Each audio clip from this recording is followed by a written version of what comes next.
महाराष्ट्र विधानसभा के monsoon सत्र में भाजपा विधायक परिणय फुके ने नागपुर की OCW यानी ऑरेंज सिटी वाटर परियोजना को लेकर सवाल उठाया।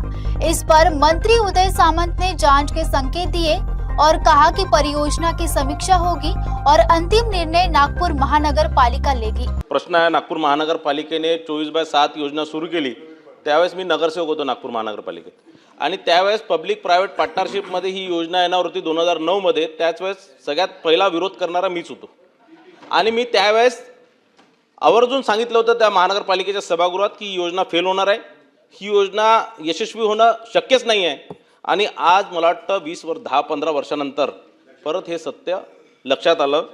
PPP तत्वावर 24/7 नागपूर महानगरपालिकेने ज्यावेळेस ही योजना आणली त्यावेळेस नागपूर शहराच्या नागरिकांना मोठे मोठे स्वप्न दाखवण्यात आले होते की या योजनेमुळे दूषित पाणी येणार नाही, 24/7 तुम्हाला पाणी पुरवठा मिळणार, टँकर मुक्त नागपूर शहर होणार किंवा या प्रकारे अनेक त्यावेळेसच्या घोषणा त्यावेळेस करण्यात आले होते आणि या योजनेचा वाहवाही करण्यात आली होती। पण मी तुम्हाला सांगतो की यापैकी कोणतीही गोष्ट या योजनेच्या माध्यमातून झाली नाही। 24/7 आज फक्त 70% भागामध्ये, नागपूर शहराच्या 70% भागामध्ये ही योजना लागू झालेली आहे किंवा काम तिथे झालेलं आहे।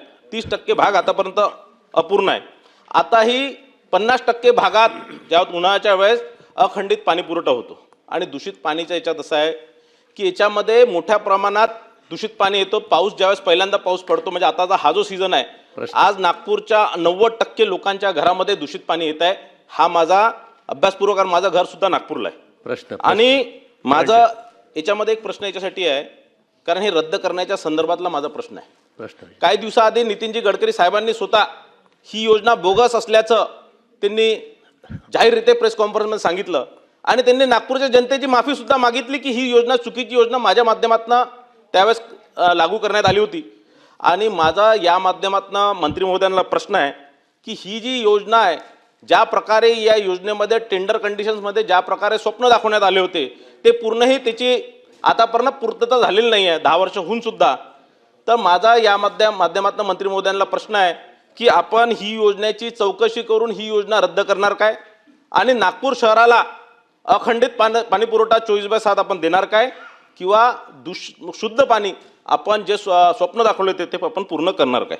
Orange City Water Private Limited यांच्याकडनं प्रत्यक्ष पाणी पुरवठा 24/7 झाला पाहिजे होता, अशा पद्धतीची परिणयची 100% त्याच्यामध्ये कंडिशन होती आणि विविध कंडिशन होत्या। आता ही रद्द करायची की नाही करायची हे थेट आपण या ठिकाणी सांगू शकत नाही, परंतु ह्या ज्या काही त्याला नियम म्हणजे अटी आणि शर्ती घालून दिलेल्या होत्या त्याची अंमलबजावणी त्यांनी का केली नाही याची मात्र आपण चौकशी करू शकतो। आणि याच्यातनं जे आश्वासन दिलेलं होतं की 24/7 पाणी पुरवठा होईल ते कसं देता येईल यासाठी महानगरपालिकेला निर्देश दिले जातील। कारण जरी की नागपूर शहराच्या कार्यक्षेत्रातल्या सगळ्या आमदारांची समिती त्याच्यामध्ये करण्यात येईल, तो काय इश्यू शासनासमोर समिती करायची नाही किंवा 24/7 पाणी द्यायचं नाही अशातला भाग नाही, परंतु याच्यामध्ये सगळ्यात अंतिम निर्णय कोणाचा आहे। जरी Orange City Water Private Limited ही एजन्सी जरी असली तर याच्याबद्दल सगळे निर्णय बाई घेण्याचे अधिकार हे महानगरपालिकेला आहेत। त्यांनी जर चांगलं काम केलं नाही त्याला टर्मिनेट करण्याचे अधिकार आहेत, त्यांनी चांगलं काम केलं त्यांचा जाहीर सत्कार करण्याचे अधिकार आहेत। त्याच्यामुळं प्रशासक जोपर्यंत होता तोपर्यंत या सगळ्या गोष्टी ठीक होत्या, परंतु आता नागपूर महानगरपालिकेमध्ये देखील लोकप्रतिनिधी आहेत, महापौर आहेत, उपमहापौर आहेत, तर त्यांनी जनरल बॉडीमध्ये नाही केलं ना, सांगितलं बोला बोला बोला नाही समितीचा मी प्रश्नच आहे, पण हे सगळे अधिकार जे आहेत जरी आपण समिती केली तरी ते समितीला अधिकार मिळणार नाहीत, ते सगळे जनरल बॉडीला अधिकार आहेत। त्याच्यामुळे जनरल बॉडीनं योग्य तो निर्णय या पाणी पुरवठ्याच्या बाबतीतला घ्यावा।